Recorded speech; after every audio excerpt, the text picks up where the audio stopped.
Good afternoon students. अभी तुम लोगों का साइंस का क्लास है। मैं तनया मैम बोल रही हूँ। साइंस में हम लोग चैप्टर 9 पढ़ रहे थे, तो चैप्टर 9 या सरल यंत्रों का बाकी जो भाग है, जो अंश है, आज हम लोग वो वाला पढ़ेंगे। स्टूडेंट्स, आज हम लोग ऐसा कुछ चीज़ों के बारे में पढ़ेंगे जिसके उपयोग करके हम लोग कुछ कार्य को बहुत ही आसानी से कर सकते हैं। इस चीज़ों को सरल यंत्र कहते हैं। ऐसे कुछ सरल यंत्र का नाम है झुकातल, स्क्रू, चक्र, पहिया और धुरी। तो पहले हम लोग झुकातल के बारे में पढ़ेंगे। झुकातल का और एक नाम है, इसको अवनत तल भी कहते हैं। तुम लोगों की किताब में पेज नंबर 137 में तुम लोग देखो, किताब पेज नंबर 137 एक चित्र दिया हुआ है। ऊपर में चित्रों में क्या देख रहे हो? जमीन पर सीधे खड़े एक नारियल का पेड़ है, उसके एक बालक उसमें चढ़ रहा है। दूसरे चित्रों में पेड़ के साथ झुककर एक सीढ़ी है, वो सीढ़ी से बालक को चढ़ना है। किन प्रकार में वो आसानी से चढ़ पाएंगे? द्वितीय प्रकार में, अर्थात सीढ़ी के द्वारा। तो यहाँ पर सीढ़ी एक झुकातल है, तो सीढ़ी एक झुकातल का काम कर रहा है। तो झुकातल किससे कहते हैं? ये एक समतल, पटरी या इसी तरह का कोई समतल जिससे जमीन पर सूक्ष्म कोण बनाए जाते हैं, उसे झुकातल कहते हैं। तो झुकातल क्या है? ये एक प्रकार की पटरी, ये लकड़ी की भी हो सकती है, ये कंक्रीट का भी हो सकता है।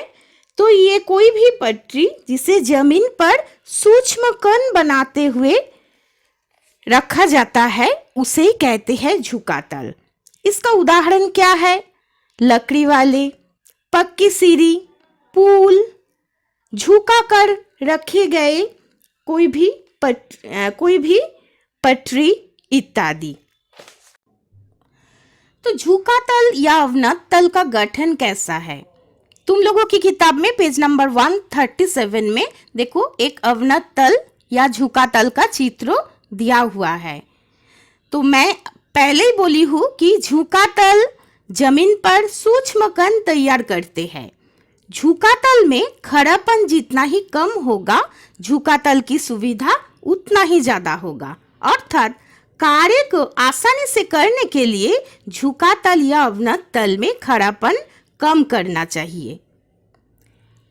तो इसके बाद और एक सरल यंत्र के बारे में हम लोग पढ़ेंगे, वो है स्क्रू।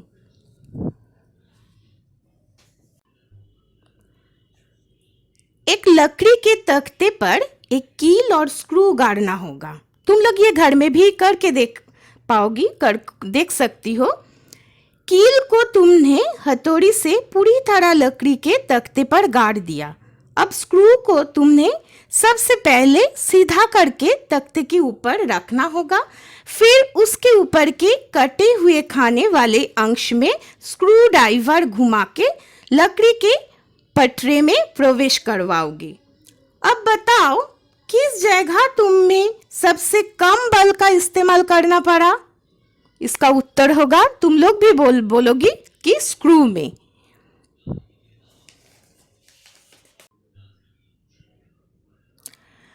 लकड़ी के पटरे के फट जाने की संभावना कब सबसे अधिक होगी? कील में। लकड़ी के पटरे में ठोक देने के बाद कील और स्क्रू के बीच में काट के पटरे में कौन लकड़ी अधिक कठोर तरीके से घुसा रहेगा? स्क्रू। इस प्रकार देखा गया कि कील की अपेक्षा स्क्रू अधिक सुविधाजनक है। अब प्रश्न उठा है कि स्क्रू किस कील से अधिक सुविधाजनक क्यों है? वास्तव में स्क्रू के बीच छिपे हुए अवनत तल के कारण ही ऐसा है। स्क्रू के ऊपर भी घुमावदार पेंच होता है, वो वास्तव में एक अवनत तल है। तो ये है है स्क्रू का कार्यनीति। स्क्रू का कार्यनीति क्या है? स्क्रू के बीच छिपे हुए एक अवनत तल है, जिसके कारण स्क्रू के द्वारा हम लोग आसानी से कोई भी काम कर सकते हैं। तो स्क्रू का ये जो पेंचदार अंश रहते हैं, धारदार भी है वो, इससे वो आसानी से स्क्रू ड्राइवर की सहायता से घूम घूम कर लकड़ी में धंस जाते हैं। नेक्स्ट और एक सरल यंत्र के बारे में हम लोग पढ़ेंगे, वो है चक्र अथवा घिरनी। पेज नंबर 138 खोलो, तुम लोगों की परिवेश की किताब में पेज नंबर 138 निकालो। वहां पर देखो एक चित्र दिया हुआ है नीचे। किसका चित्र है? कुएं का चित्र है। पहला वाला चित्र में क्या देख रही हो? एक औरत कुएं से पानी उठा रही है। उसके हाथ में एक रस्सी है और वो रस्सी कुएं के बीच में अंदर में वो फेंक दी है। रस्सी के नीचे में एक बाल्टी है। दूसरे चित्र में क्या देख रही हो? यहाँ पर भी एक कुएं है।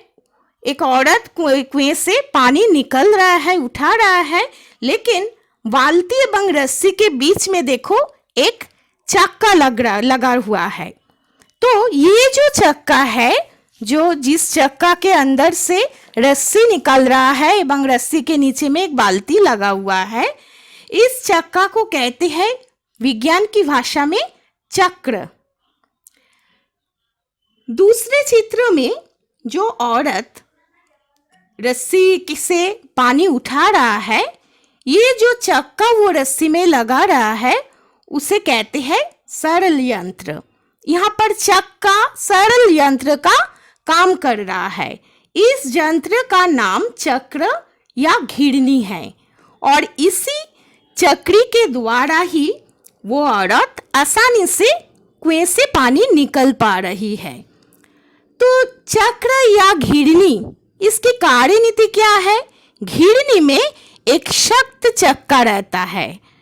रास्ते में चलते समय जिस स्थान पर जमीन का स्पर्श करता है, उसी स्थान के बीच में गड्ढा बना रहते हैं एवं दोनों तरफ से ऊंचा रहता है। गड्ढे के बीच में चक्र घिर कर एक डोरी लिपटी हुई रहती है, जिसका एक सिरा ऊपर होता है और दूसरे सिरे को खींचते हैं। इसके ऊपरी सिरे को पर बाधा होती है, जिस वस्तु को नीचे से ऊपर उठाया जाता है। घिरनी के केंद्र में एक लंबा एक्सल होता है।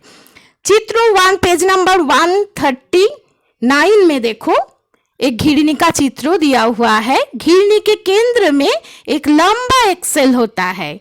इसी पर केंद्रित होकर घिरनी अवाध गति में घूमता रहता है। घिरनी तुम्हारे बल प्रयोग की दिशा को एकदम उल्टा कर देते हैं। अर्थात यदि तुम सीधे सीधे किसी वस्तु को डोरी की सहायता से ऊपर की ओर उठा रहे हो तो वो वस्तु ऊपर की ओर उठ रहती है, लेकिन तुम्हें बल का प्रयोग करना पड़ता है। तो ये है घिरनी का कार्यनीति। घिरनी का उदाहरण क्या है? तुम लोग तो गांव में जाती हो, तुम लोग देखी हो कुएं से पानी कैसे उठाते हैं। कुएं के ऊपर में जो चक्र रहता है उसे ही कहते हैं घिरनी। यही है घिरनी का उदाहरण। और एक सरल यंत्र है पहिया और धुरी। तो पहिया और धुरी क्या है? एक पिच बोर्ड काटकर एक वृत्त बनाओ। वृत्त के केंद्र में पेंसिल या कलम को काटकर घुसा दो। यदि जरूरत पड़े तो वृत्त और पेंसिल का या कलम के संयोग स्थल पर गोंद का व्यवहार करो। देखो तो तुम्हारी बनाई इस वस्तु के साथ स्क्रू ड्राइवर के साथ बहुत ही समानता रहता है। देखने से कैसे होगा? एक स्क्रू ड्राइवर के तरह व रेडियो के नॉब के तरह। रेडियो में जो नॉब रहता है वो नॉब के तरह। तो इस यंत्र को चक्र अथवा धुरी कहते हैं। ये एक सरल यंत्र है। पिचबोर्ड से बनाए गए वृत्त को पहिया कहते हैं। धुरी या चक्र में जो गोलाकार अंश रहते हैं, जो पिचबोर्ड के द्वारा तुम लोग बनाए हो, इस अंश को कहते हैं पहिया। और पहिया के साथ जो पेंसिल या कलम जुड़ा रहता है उसे कहते हैं धुरी।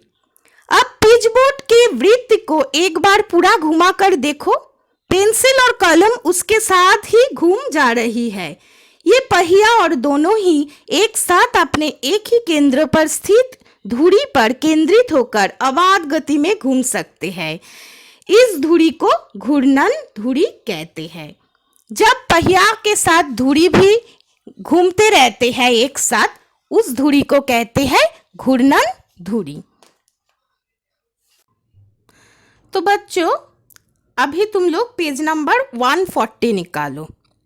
पेज नंबर 140 के ऊपर में देखो, बहुत सारे यंत्रों का, सरल यंत्र का डायग्राम है, उसकी चित्र है। ये सारे है घूर्णी और सरल यंत्रों का उदाहरण।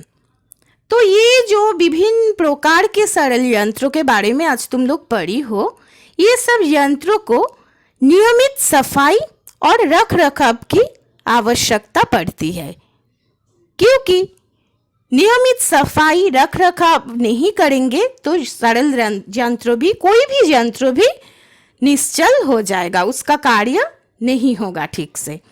तो हम लोग कैसे कर सकते हैं यंत्रों का सफाई एवं उसका रख रखाव? नंबर 1, यंत्रों का जो भाग चलायमान है या घूमता रहता है, उस भाग में घर्षण अधिक होता है। इसीलिए कोई भाग जल्दी जल्दी घिस कर नष्ट हो जाते हैं। अतः घर्षण कम करने के लिए उस भाग में मशीन वाला तेल या ग्रीस लगाना चाहिए। तो यंत्रों में जो घुमावदार जो भाग है, उसमें घर्षण की मात्रा कम करने के लिए उसके ऊपर हम लोग क्या प्रयोग करेंगे? मशीन वाला तेल या ग्रीस। नंबर 2, लोहे से बने यंत्र या यंत्रों को सीलन से बचाना चाहिए। ऐसा नहीं होने पर उसमें जंग या मोर्चा लगकर खराब हो जा सकते हैं। पेंट क्या है? एक प्रकार की सिंथेटिक, एक प्रकार की रंग या एनेमल कहते हैं उसे। पेंट करके भी लोहे की यंत्रों या यंत्रों को जंग लगाने से बचाया जा सकता है। तुम लोग शायद घर में देखे हो, हम लोगों का छोटो खाटो जो सरल यंत्र हम लोग व्यवहार करते हैं, साइकिल में, घर में जो साइकिल है, बाईसाइकिल, उसमें भी बहुत सारे यंत्र उसके साथ जुड़ा हुआ रहते हैं। तो साइकिल को ठीक रखने के लिए, जंग से बचाने के लिए उसमें कभी कभी उसमें पेंट करना चाहिए। नंबर 3, काम हो जाने पर यंत्र की साफ सफाई करके उसे रखना चाहिए। तो ऐसे ये कुछ नियम पालन करने से हम लोग सरल यंत्रों को ठीक तरह हम लोग रख पाएंगे एवं उसके द्वारा हम लोग बहुत ही आसानी से, बहुत ही कम बल प्रयोग करके बहुत सारे कार्य हम लोग कर पाएंगे। तो देखो बच्चों, आज ये वाला जो चैप्टर है, चैप्टर 9 अर्थात सरल यंत्रों वाला जो चैप्टर है, हम लोगों का खत्म हो चुका है। तुम लोग जो वीडियो मैं अभी दी हूँ, तुम लोगों को सेंड की हूँ, बहुत अच्छा से देखो, चित्रों को देखो, समझने का कोशिश करो। एक बार नहीं, बार बार देखो, 2-3 बार देखो ये वीडियो को। कोई भी समझने में तुम लोगों का प्रॉब्लम होने से तुम लोग पूछ सकती हो। 4 बजे के अंदर तुम लोग पूछोगी एवं तुम लोग बहुत अच्छा से पढ़ाई करो। चैप्टर 9 तुम लोगों का कंप्लीट है। नेक्स्ट दिन हम लोग दूसरी चैप्टर शुरू करेंगे।